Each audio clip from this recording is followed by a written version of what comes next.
चुनाव आते ही बीजेपी को भगवान राम याद आने लगते हैं, लेकिन इस बार भगवान कृष्ण की भी शरण लेनी पड़ रही है। बांके बिहारी मंदिर में दर्शन के बाद अमित शाह ने वृंदावन में बीजेपी प्रत्याशी के लिए आसपास के बाजार में वोट मांगे और चुनाव प्रचार किया। वृंदावन के बाद अमित शाह मथुरा पहुंचे। मथुरा में अमित शाह ने बीजेपी के उम्मीदवार के पक्ष में डोर टू डोर जनसंपर्क की शुरुआत की। इसके बाद अमित शाह ने प्रभावी मतदाता संवाद कार्यक्रम को संबोधित किया। अमित शाह ने अयोध्या की तरह मथुरा को भी दिव्य बनाने का कार्ड खेला। उन्होंने कहा कि वो मथुरा की भव्यता को लौटाना चाहते हैं। मथुरा की दिव्यता भव्यता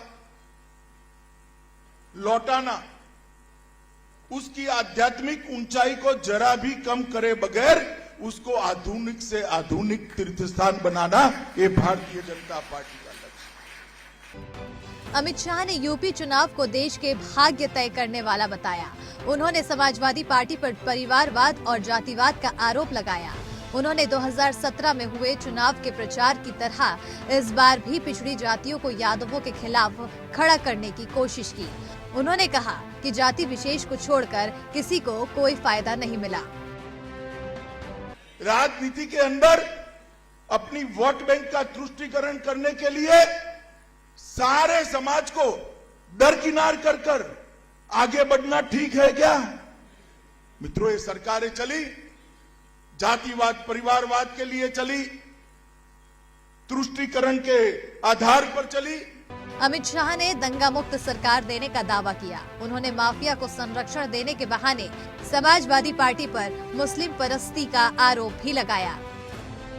कहीं आजम खान, कहीं मुख्तार अंसारी, न जाने कितने कितने फैला कर रखे थे। आजम खान को पकड़ा तो सीआरपीसी की सारी धाराएं कम पड़ गई, इतने केस आजम खान पर लद गए।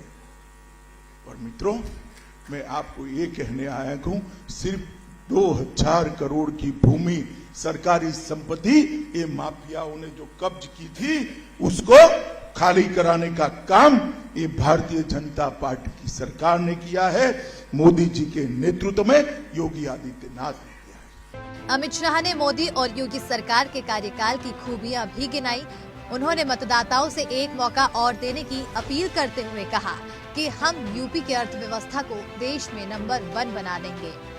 उत्तर प्रदेश की आर्थिक व्यवस्था खस्ता हाल, लाले पड़ गए थे तनख्वाह करने के।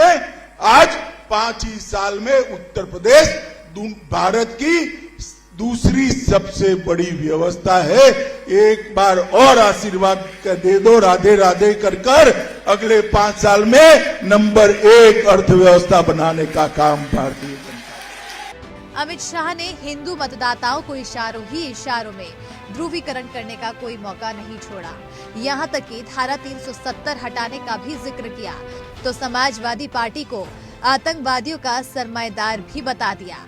दरअसल अमित शाह गलत नहीं कह रहे हैं। पश्चिमी उत्तर प्रदेश के मतदाता ही असल में देश का भविष्य तय करेंगे। बीजेपी और समाजवादी पार्टी में जिस दल के विधायक यहां ज्यादा जीतेंगे, प्रदेश में उसी की सरकार बनना तय माना जा रहा है।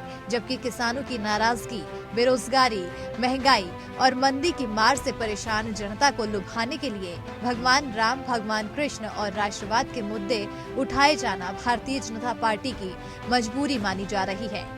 Bureau report, APN।